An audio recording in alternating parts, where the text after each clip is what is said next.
이 시간에 우리 성도님들에게 하나님의 은혜와 사랑이 충만하게 임하기를 축복합니다. 하나님은 사랑이십니다. 사랑 자체이시기 때문에 하나님은 그 사랑을 계속 공급하십니다. 그 하나님의 사랑이 나타났는데 하나님의 사랑을 나타난 것 중에 최고의 사랑, 바로 예수 그리스도께서 이 세상에 오신 것이죠. 그 예수 그리스도는 하나님이십니다. 예수 그리스도는 말씀이시고, 그 예수 그리스도는 생명이시며, 그 예수 그리스도는 빛이십니다.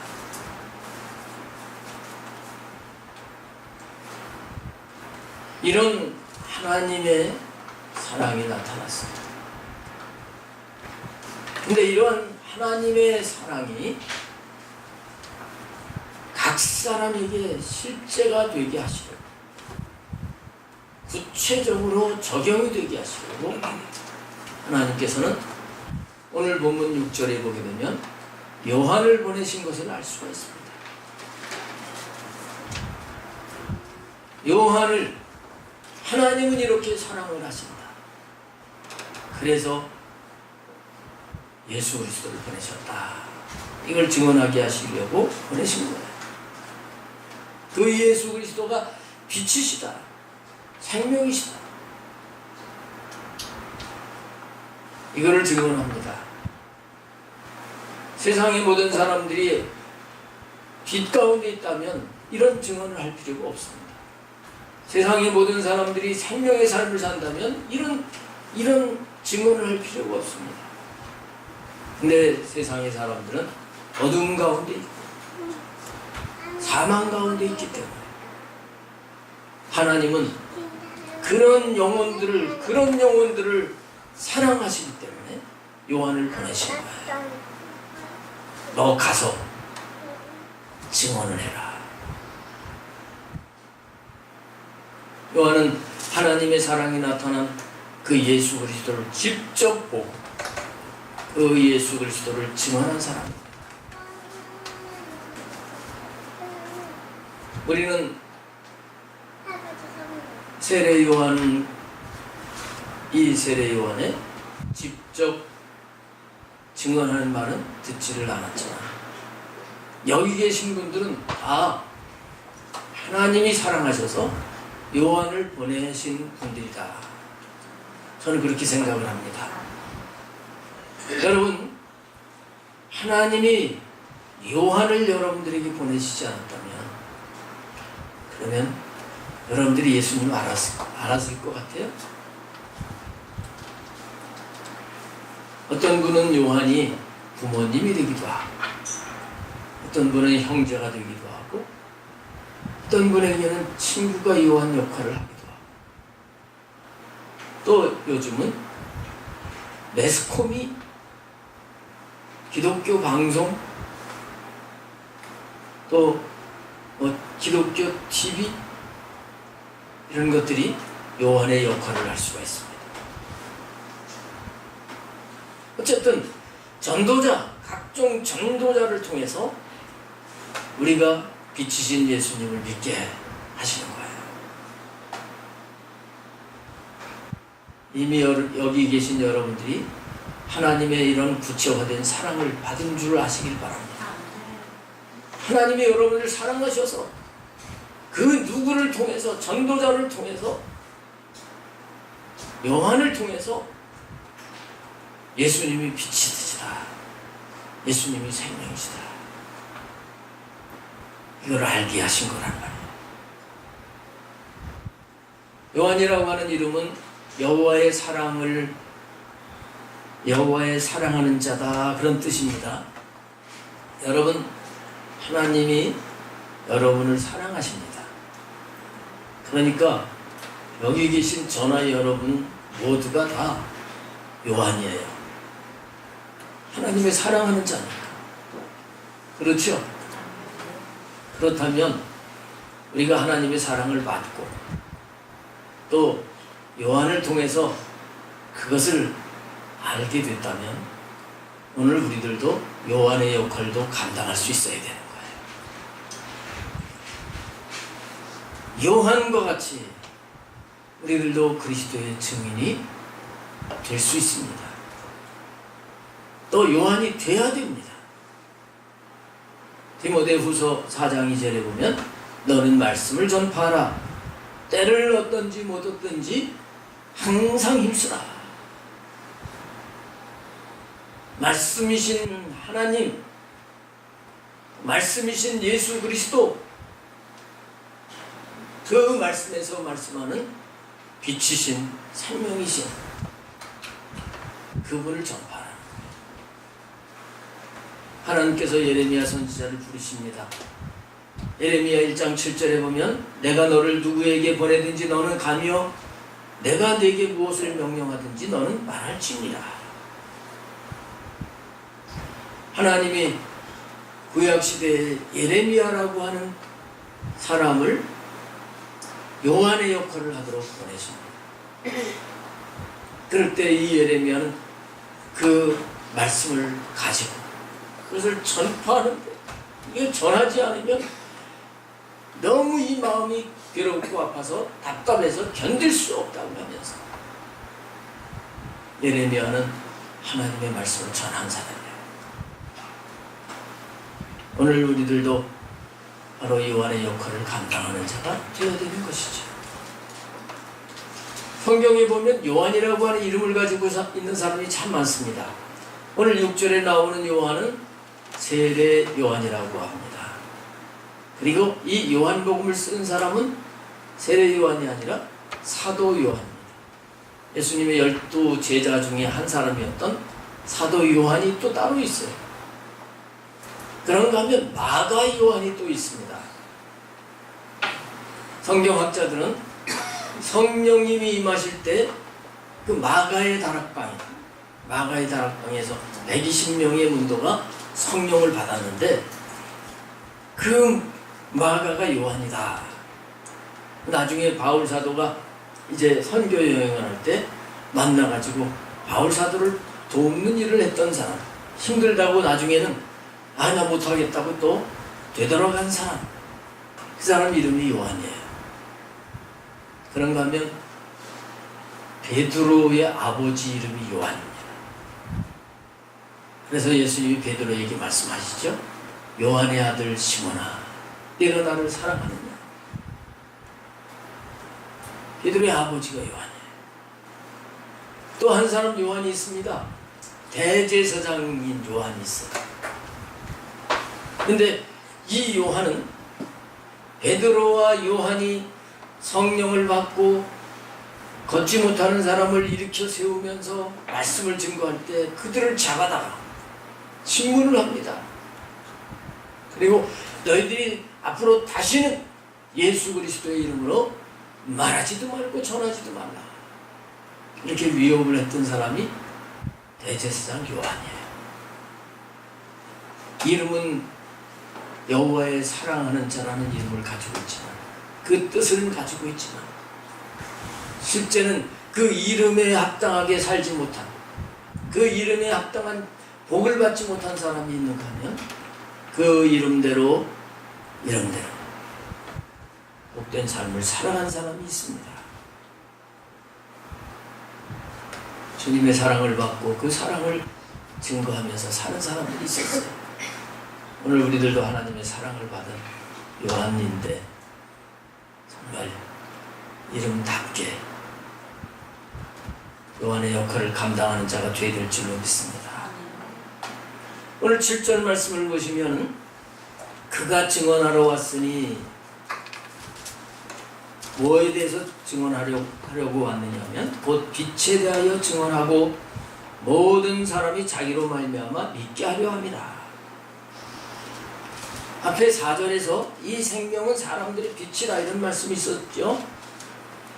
이 세상의 모든 인류에게 생명을 주시려고 빛으로 오신 분이시다.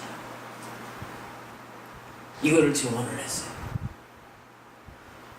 빛 그러면 소망을 의미하지요. 소망. 쨍하고 빛은 햇빛 날 때가 온다.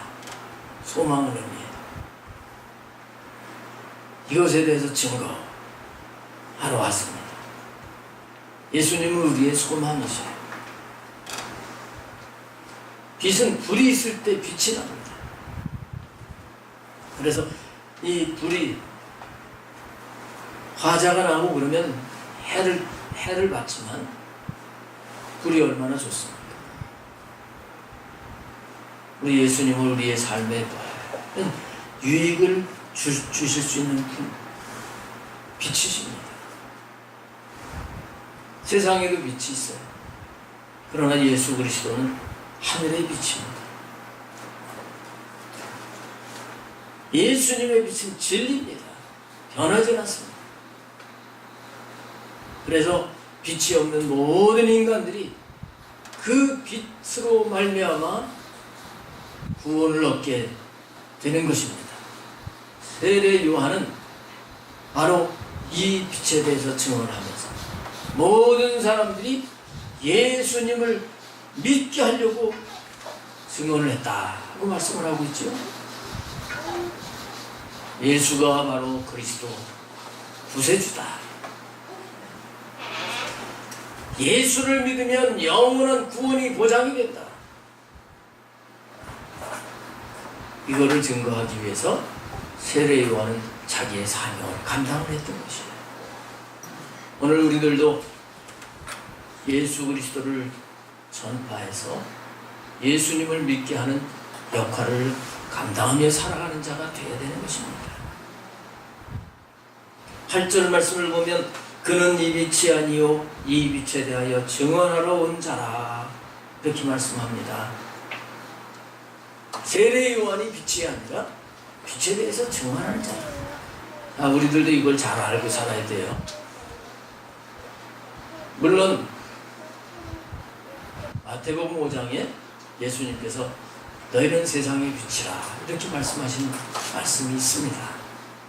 그런데 우리가 빛이라고 하는 것은 우리 자신이 발광체가 아니라고 하는 것을 알아야 돼요. 우리는 반사체입니다. 반사체.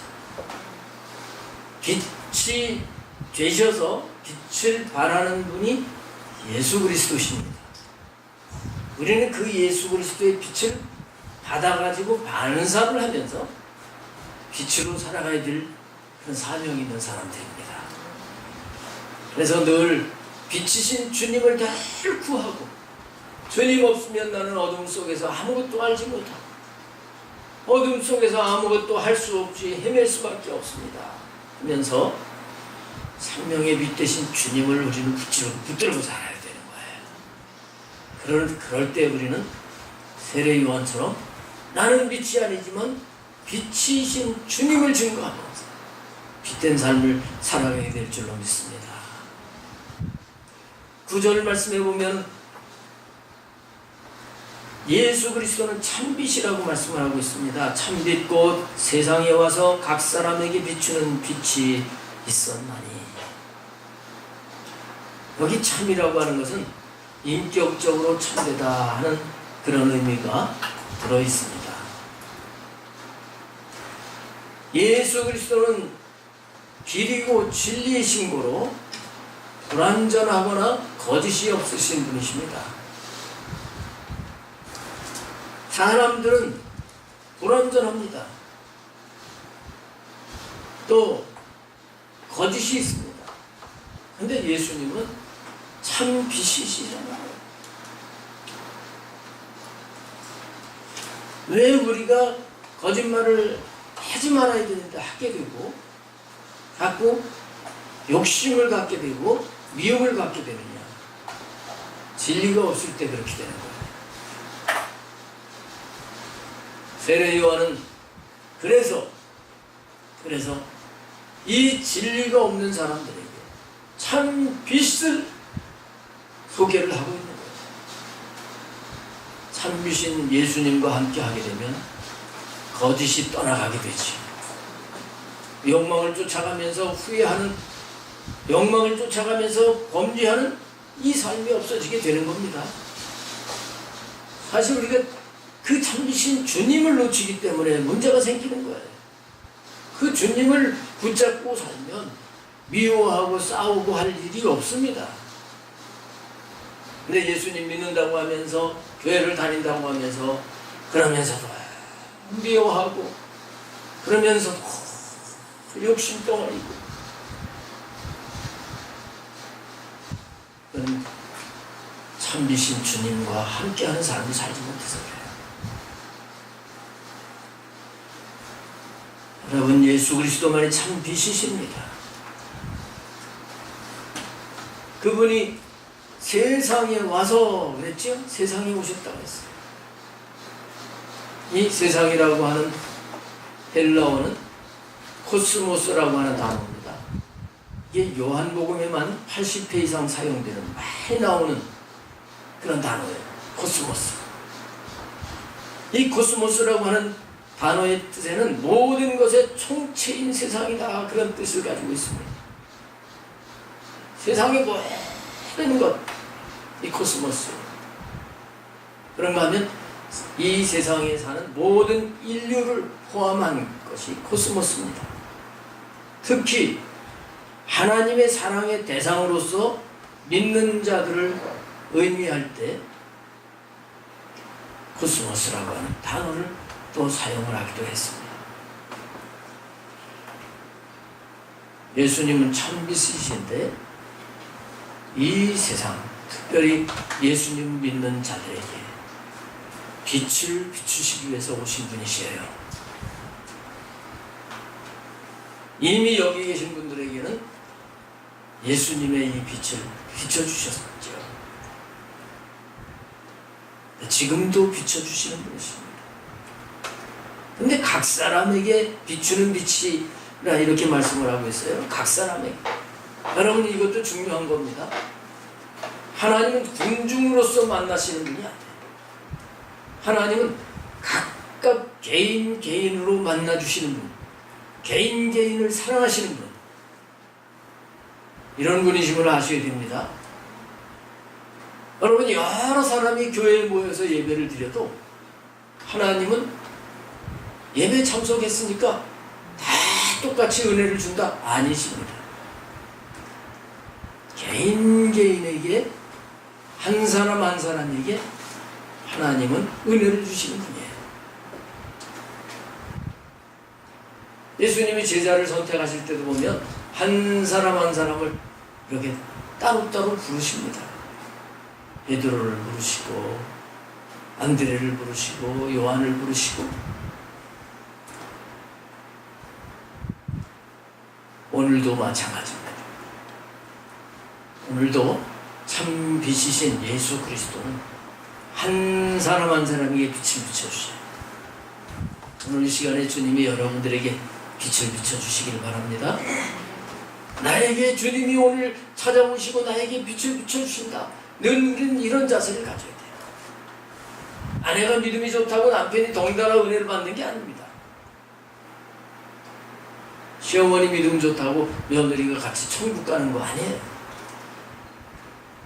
각 사람에게 비추는 빛이 있었다, 이렇게 말씀을 하고 있죠. 예수님이 비유로 말씀하신 가운데 99마리의 양이 있지만 한 마리가 길을 잃어서 양 99마리를 놔두고 그 한 마리를 찾아오셨다, 이런 말씀이 있어요. 오늘 여러분 한 분 한 분 주님을 찾으시고 빛을 비춰 주시는 주님이신 것을 아시기 바랍니다. 여기 빛을 비추는 빛이 있었나니 하고 말씀을 하고 있는데, 이 비추는 빛이라고 하는 것은 전에 이렇게 비추고 마는 게 아니라 지금도 비춰주시는 빛이라는 그런 의미가 있습니다. 예수 그리스도는 우리 각 사람이 천국까지 갈 수 있도록 계속 빛을 비춰주시는 분이심을 아셔야 됩니다. 여기서 비추다라고 하는 말이 현재형입니다. 근데 있었나니 이거는 과거형입니다. 이것은 과거로부터 지금까지 앞으로도 계속 주님은 우리의 참 빛이 되셔서 빛으로 인도해 주실 것을 말씀을 하시고 있는 것입니다. 지금 이 시간도 말씀의 빛으로 우리에게 빛을 비춰주시는 거예요. 말씀의 빛은 어둠에 있는 인간에게 비춰줬습니다. 구약 시대에도 비춰주셨어요. 선지자들을 통해서. 그리고 예수님이 오셔서는 직접 빛으로 비춰주셨습니다. 예수님이 이제 하늘로 올라가신 후에 지금은 성령님이 역사하시면서 우리 각 개인에게 빛을 비춰주시는 것이에요. 그래서 우리는 항상 나를 사랑하시는 하나님이 나에게 끊임없이 빛을 비춰주시는 이 일을 해 가시는 것을 알고 늘 주님을 사모할 때 빛 가운데로 가면서 실족하지 않게 될 줄 믿으시기를 바랍니다. 10절 말씀해 보세요. 그가 세상에 계셨으며 세상은 그로 말미암아 지은 바 되었으되 세상이 그를 알지 못하였고, 여기 세상이라고 하는 단어가 3번이나 나오지요. 첫 번째 세상은 태초를 가리키는 세상이고요. 두 번째 세상은 하나님이 지으신 세상, 즉 모든 지금 우리가 인식하고 있는 이 세상의 모든 것들, 그 세상을 말씀하시는 겁니다. 세 번째 세상은 불신 인간 세계를 말씀을 하시고 있는 것입니다. 이 세상이 존재하기 전에도 하나님이 계셨고, 하나님이 이 세상에 아름답게 창조를 하셨는데 하나님을 거스리고 하나님을 믿지 않는 그런 불신 세계가 됐죠. 그렇게 되어버리고 마니까 빛이신 예수님이 오셨는데도 사람들이 예수님을 알지 못했다, 이렇게 말씀을 하고 있습니다. 자기를 만드신 그분을 알지 못했다. 여러분, 세상이 그로 말미암아 지은 바 되었을 때 예수님이 지으셨다고 하는 것은 주인이 되신다는 거예요. 그분이 모든 것의 근원이 되신다는 거예요. 그분 마음대로 심판하실 수도 있다는 거예요. 또 그분이 만드셨다고 하면 그분이 사랑의 주이신 것을 뜻하고 계신 것을 알아야 돼요. 여러분, 어느 부모든지 자녀를 다 사랑합니다. 왜 사랑할까요? 내가 나서 그래요. 내가 나서. 그리고 사람이 뭘 이렇게 만들면 그걸 애착을 가져요. 다른 사람 볼 때는 별로 그렇게 명품으로 만들지 않았는데도 자기가 직접 만들었다고 하면서 그걸 자랑하는 이런 모습들을 보게 됩니다. 자기가 만들어서 그래요. 여러분, 하나님이 이 세상을 만드셨기 때문에 세상을 사랑하시고요. 그 가운데 우리 한 사람 한 사람도 하나님이 지으시고 만드셨기 때문에 사랑하시는 것을 믿으시길 바랍니다. 요한복음 3장 16절에 하나님이 세상을 이처럼 사랑하사 독생자를 주셨어요. 이는 누구든지 저를 믿는 자마다 멸망치 않고 영생을 얻게 하려 하심이라. 그가 지으셨기 때문에 사랑하셔서 멸망하지 않고 영생을 얻기를 원하시는 것입니다. 근데 이렇게 하나님은 자기가 지은 세상을 사랑하셔서 구원하시려고 하시는데 세상이 그를 알지 못했다 그래요. 부모가 자녀를 낳아가지고 사랑스러워가지고 그렇게 길렀는데도 그 부모의 은혜, 사랑을 모르는 자녀들이 있는 거지. 그것처럼 하나님의 사랑을 알지 못하는 그런 인생들이 너무나 많이 있는 것입니다. 해와 달과 별을 보면서 우리 하나님 나를 사랑하셔서 저걸 만드셨다. 그런 사람이 얼마나 있을까 하고 생각을 해보게 됩니다. 비를 주시는 하나님이 얼마나 감사한가. 바람을 주시는 하나님이 얼마나 감사한가. 요즘 무더운 날씨가 계속되어가지고 이런 걸 생각을 해봤어요.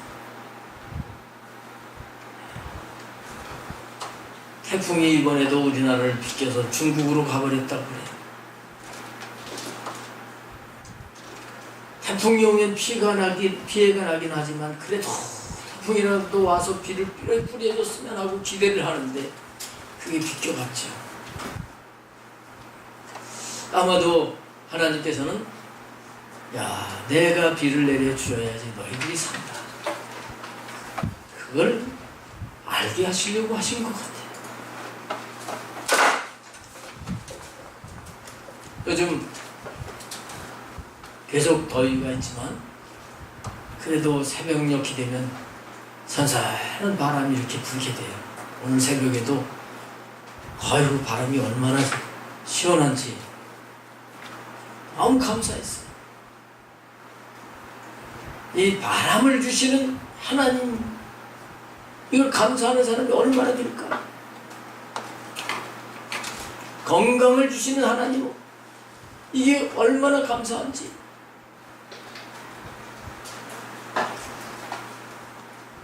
우리는 구체적으로 우리에게 은혜를 베풀어 주시는 하나님 사랑 속에 살고 있는 거예요. 다 지금 말씀드린 게 다 거저잖아요. 해, 달, 별.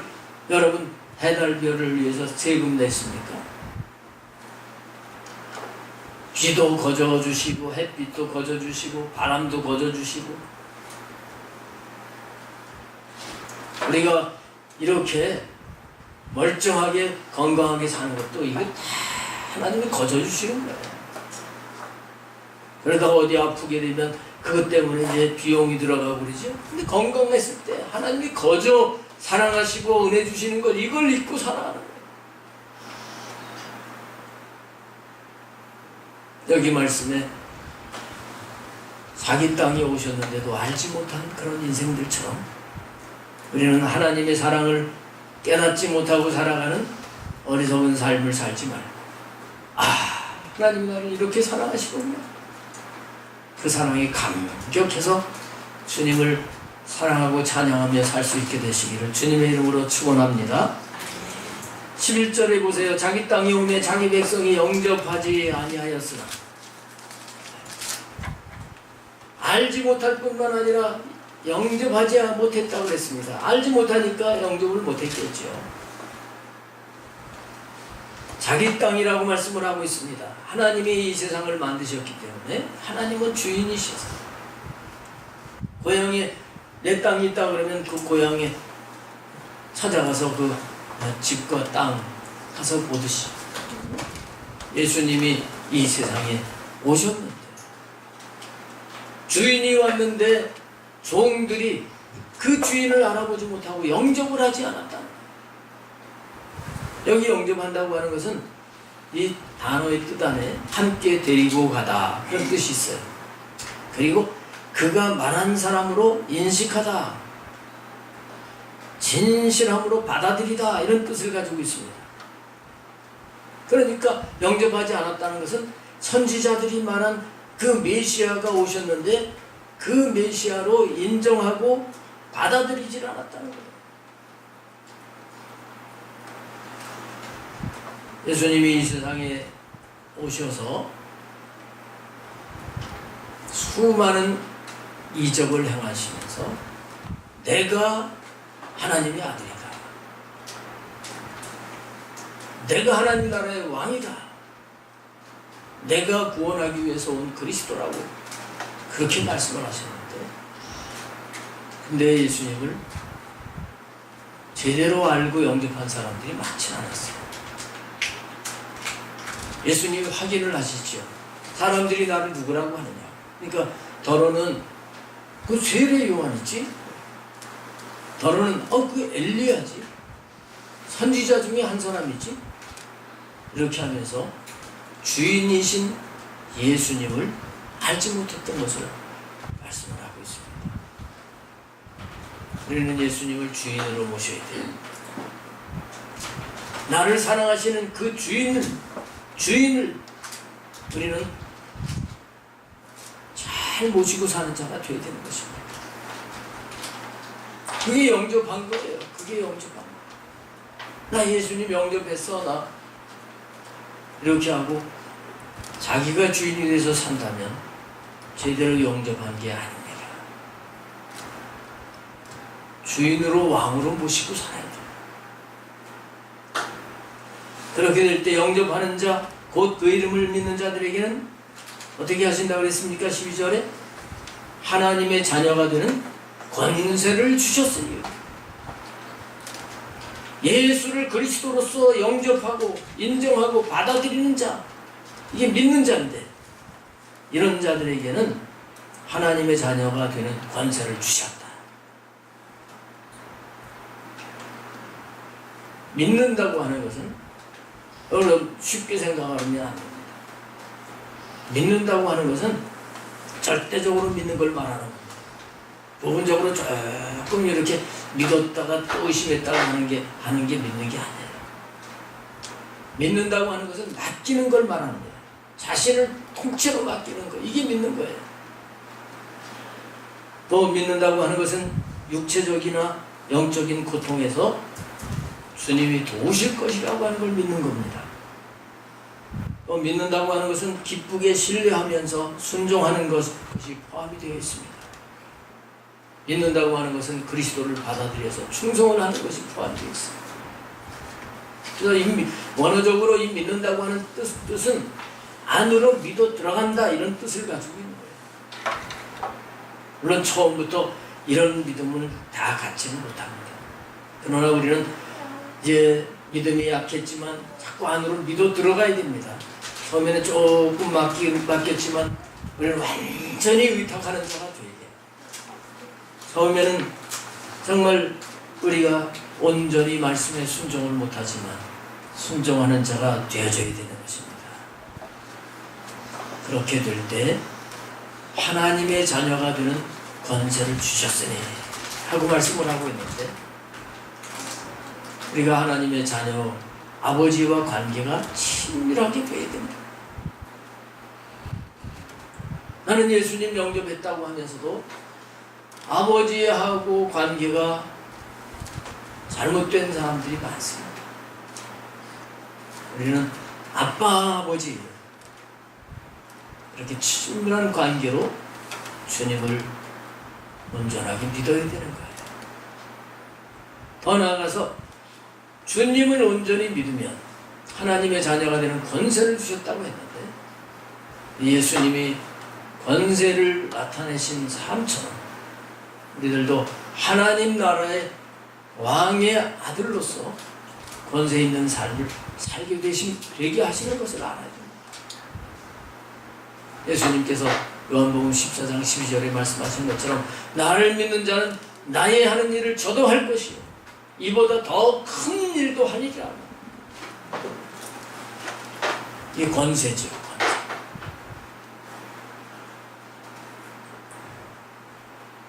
그래서 우리는 예수님을 온전히 영접하고 살아야 되는 것입니다.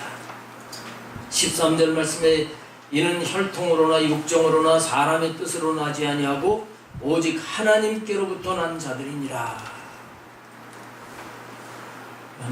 은혜로 이런 걸 주셨다, 그 말씀입니다. 은혜로 거저 주셨기 때문에 사랑이에요. 자녀를 사랑하기 때문에 부모가 거저 도와주고 또 먹여주고 하듯이 우리의 혈통이 잘나서가 아니라 내가 똑똑하고 선하고 내가 다른 사람보다 괜찮기 때문에 하나님의 자녀로 삼아주신 게 아니에요. 자, 사랑하셔서 우리를 하나님의 자녀로 삼아주신 것을 알아야 됩니다. 자, 마지막 절 14절 이제 중요한 말씀입니다. 말씀이 육신이 되어 우리 가운데 거하시네. 말씀이 육신이 되었다고 하는 것은 예수 그리스도께서 사랑이신 것을 의미합니다. 하나님이 사랑하시기 때문에 죄악 속에 살던 사람을 구원하시기 위해서 오신 분이 예수 그리스도시에요. 이 사랑이시죠. 우리를 구원하시기 위해서 중보적인 사랑을 실현하시는 거예요. 예수님의 사랑은 십자가를 지신 사랑입니다.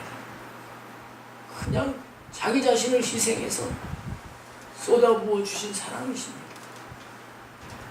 그리고 우리가 그 십자가로 말미암아 구원을 받은 후에도 계속 더 믿음으로 안으로 들어가고 더 온전히 주님과 함께 살게 하시려고 성령을 보내주신 사랑이에요. 그런 말씀이 육신이 되신 그 주님이 우리 가운데 거하시네요. 여기 거하신다고 하는 것은 천막에 살다, 천막을 치다, 그런 뜻을 가지고 있습니다.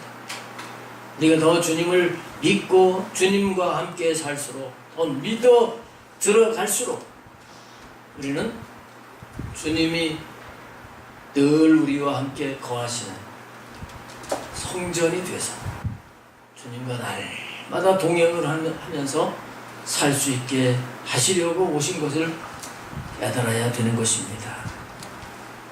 우리가 그 영광을 보니 예수님은 그냥 사람이 아니신 거예요. 하나님의 영광이에요. 하나님의 아들의 독생자의 영광인 겁니다. 그래서 그 주님 속에 은혜와 진리가 충만하더라. 은혜라고 하는 것은 우아한 것, 친절, 감사, 사랑스러운 것, 이런 뜻을 가지고 있는데요. 우리가 주님을 제대로 믿고 영접하고 그렇게 살게 되면 그래서 늘 누리는 거예요. 예수 믿는 것은 피곤한 게 아닙니다. 괴로운 게 아닙니다. 예수님을 믿고 살면 누리고 살아요. 할렐루야. 기쁨을 누리고 살아요. 행복을 누리고 살아요. 자유를 누리고 살아요. 시시하게 믿지 말고 제대로 믿으면 누리고 살아요. 진리가 충만하다는 것, 진리라고 하는 것은 진실한 것을 말합니다. 예수님은 참되시고 진실하신 분이에요. 그래서 그분을 모시고 그분이 말씀하신 대로 살아가기만 하면 진리를 주님이 우리에게 주실 때 실제를 경험하게 되어 있습니다. 실제. 우리는 예수님 믿으면서 실제를 경험하고 살아요. 말씀이신 그분이 말씀하시는 것을 지켜 행하면서 이야, 말씀이 살아있구나. 하나님이 나와 함께 하시는구나. 주님이 이렇게 진짜 진실하시고 말씀을 이루셨구나. 우리는 이 실제를 경험하고 살아야 돼요. 이 자녀를 잘 길러놓으면 그렇게 말을 하면서 기른 자녀가 그대로 살아서 열매를 맺고 잘 살면 그게 실제적인 삶이죠. 이 자녀들이 부모님이 나에게 말씀하신 대로 나를 잘 길러주셔서 이렇게 내가 잘 살게 돼서 감사합니다. 그것처럼 우리는 정말 우리 주님을 잘 모시고 실제적인 삶을 살아가야 될 줄로 믿습니다. 하나님은 구체적으로 사랑을 표현해 주셨습니다. 우리는 그 사랑이 하나님의 구체적인 사랑이 예수 그리스도입니다. 예수 그리스도를 믿고 영접을 해서 정말 하나님의 사랑에 보답하는 저와 여러분이 되어야 될 줄로 믿습니다. 기도하시겠습니다.